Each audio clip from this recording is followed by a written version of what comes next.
Yeah.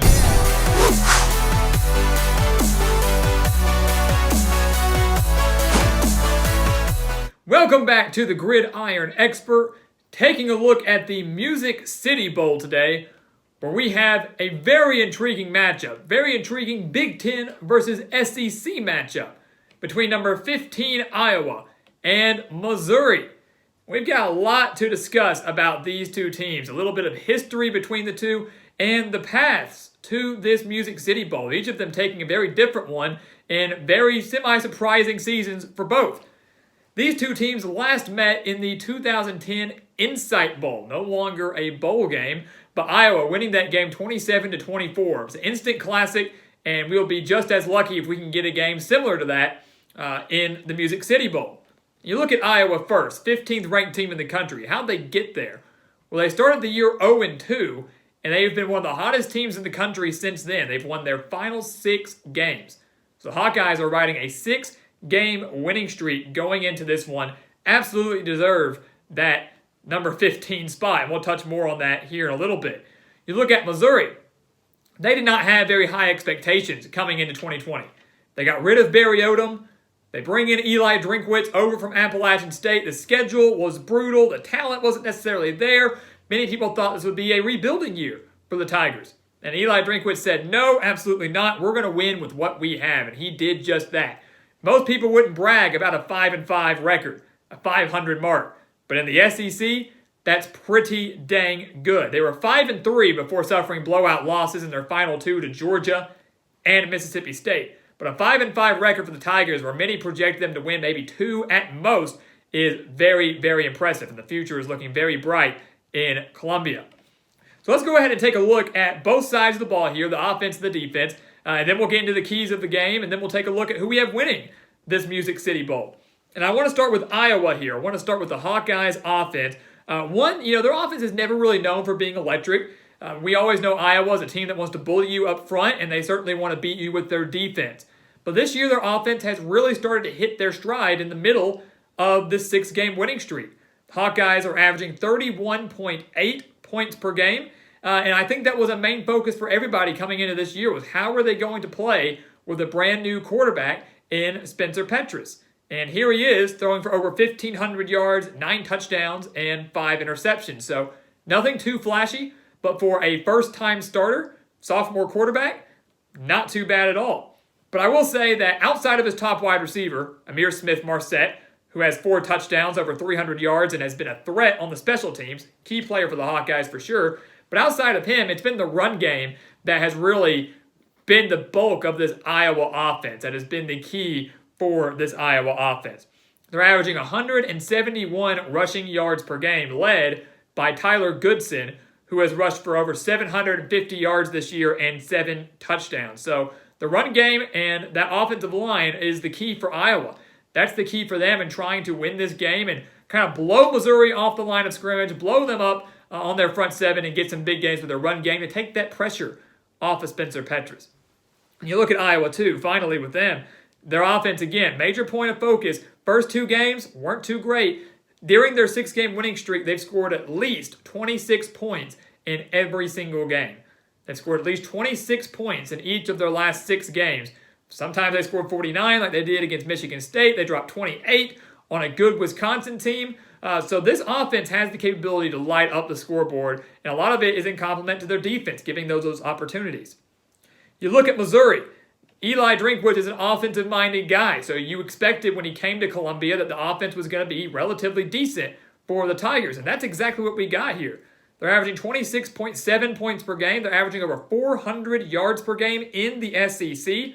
And I will certainly say that the future is very bright, not just under his leadership, but also with Connor Bazelak, the freshman quarterback. As long as he's under center, Missouri is going to be looking pretty good for the next few years. Bazelak has thrown for over 2,300 yards, just 7 touchdowns, 6 interceptions. But what's impressed me the most, he's got a good deep ball when it's available, and he's very poised in the pocket. The touchdown numbers aren't that great. Yardage numbers are all right, but he's a great game manager. He makes precise and accurate throws. Who cares if I only have 7 touchdowns? We're winning games. We're winning games, and we're winning because I'm delivering on my throws that are putting us in the position to score. So Bazelak's been great. They find that stability at quarterback, which was a major question in the offseason. No questions are going to be asked going forward the next few years. Another key for Missouri, though, is their run game. Larry Roundtree. Larry Roundtree's been such a huge boost to this Missouri offense, and he is going to play in this Music City Bowl. Tweeted out that he would be playing. He has 972 yards and 14 touchdowns on the year.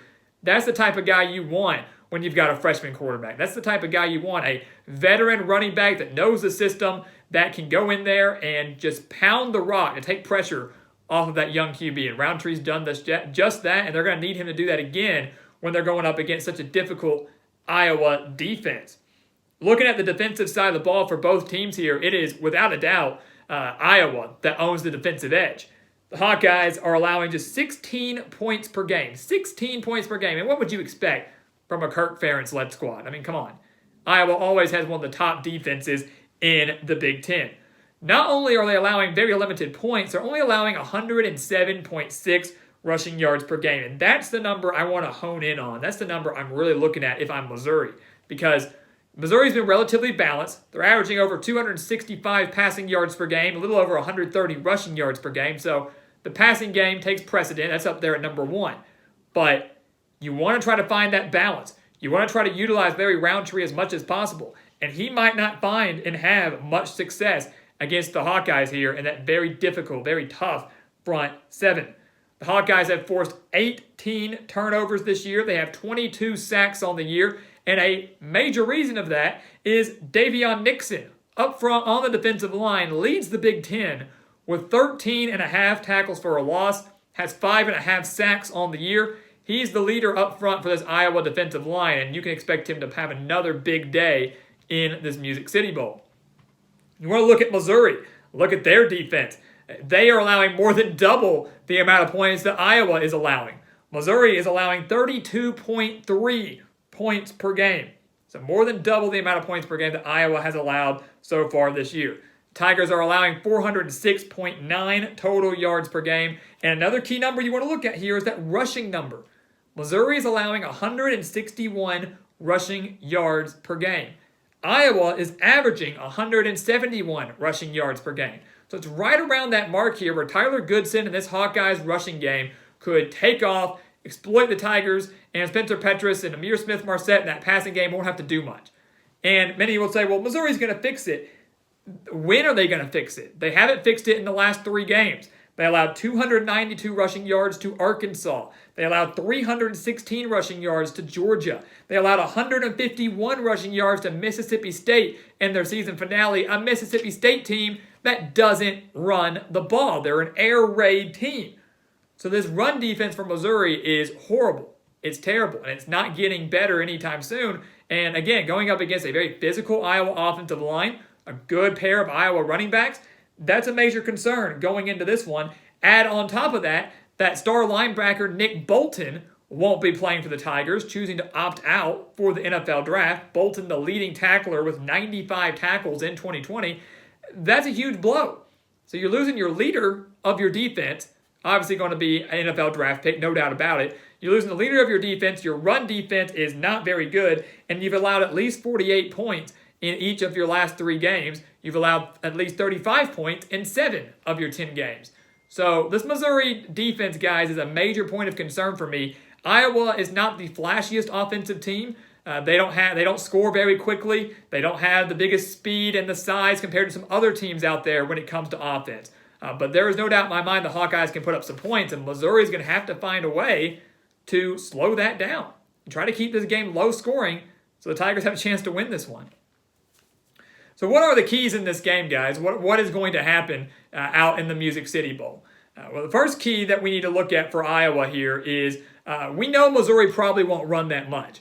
Again, we've mentioned that Connor Bazelak, they prefer to throw with him. They've got a great running back in Roundtree, but they want to pass first, and Iowa's rushing defense is so stingy that Roundtree and the Tigers' run game probably won't have that much success anyways. So let's just focus on the pass here. Iowa's certainly going to focus more on the pass, and the best thing to do in doing that is to pressure Connor Bazelak. He's a freshman quarterback playing in his first ever bowl game. This is a big deal. a big deal for the Tigers, big deal for him. When you look at the numbers here, Iowa has 22 sacks on the year. Not too bad. Missouri has allowed 16 sacks so far this year and might be down an offensive lineman or two in this game. So you look at a potentially depleted offensive line, a dangerous front seven for Iowa who knows how to pressure the quarterback and do it consistently, has 18 turnovers on the year.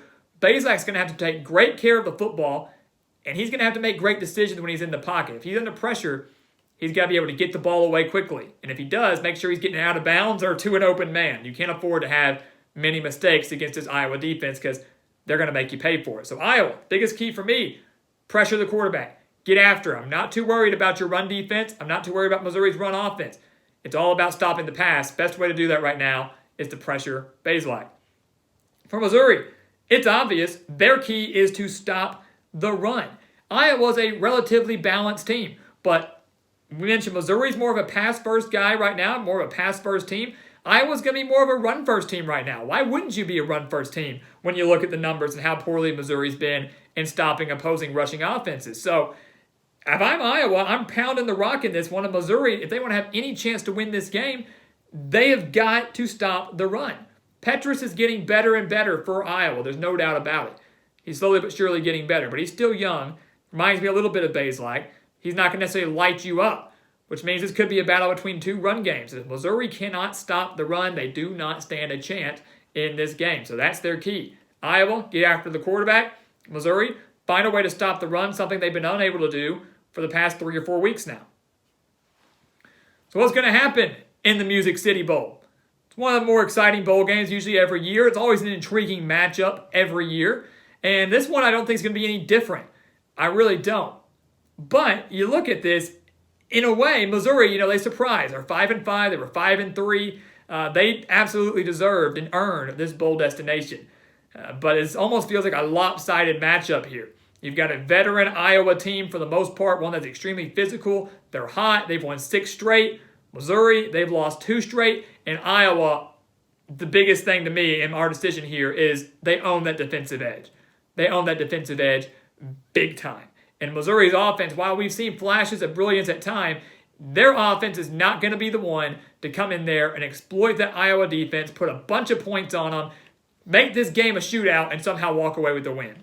Missouri's just not the team to do that. They're not there yet. So we are picking Iowa to win this Music City Bowl, behind solely the strength of their defense and behind the powerful running game of Tyler Goodson with the Hawkeyes. Again, I just don't see Missouri's rushing defense changing that much in such a short amount of time. And I don't see Bazelak in this offense, especially if you take Roundtree out of the equation, don't see how they're going to put that many points on the Hawkeyes. I would be surprised the Tigers can eclipse 20 points in this one. I really would. So in a game that might be a little bit lopsided, Iowa might pull away and run away with this game later in the game, late third quarter, early fourth quarter. We have the Hawkeyes winning this game, which means they're going to end the year on a 7-game winning streak. Missouri will end the year at 5-6, but nothing to frown about. They exceeded expectations, and again, the future is very bright for Eli Drinkwitz in Columbia. So guys, thank you so much for watching us here at the Gridiron Expert on YouTube. Make sure to continue to like, comment, subscribe, and share our videos. Also, make sure to check out everything down in the description below. You can get our Gridiron Expert merchandise, a brand new link down there. Make sure to check it out. Get our Against the Spread picks for every single bowl game on our website, thegridironexpert.com. Our newsletter on thegridironexpert.com. We've got our Patreon account, our BetNow promo code and offers. Everything down there is for you, the diehard college football fan. So make sure to go check it out. And once again, guys, as always, thank you so much for watching. And we'll see you next time right here on the Gridiron Expert.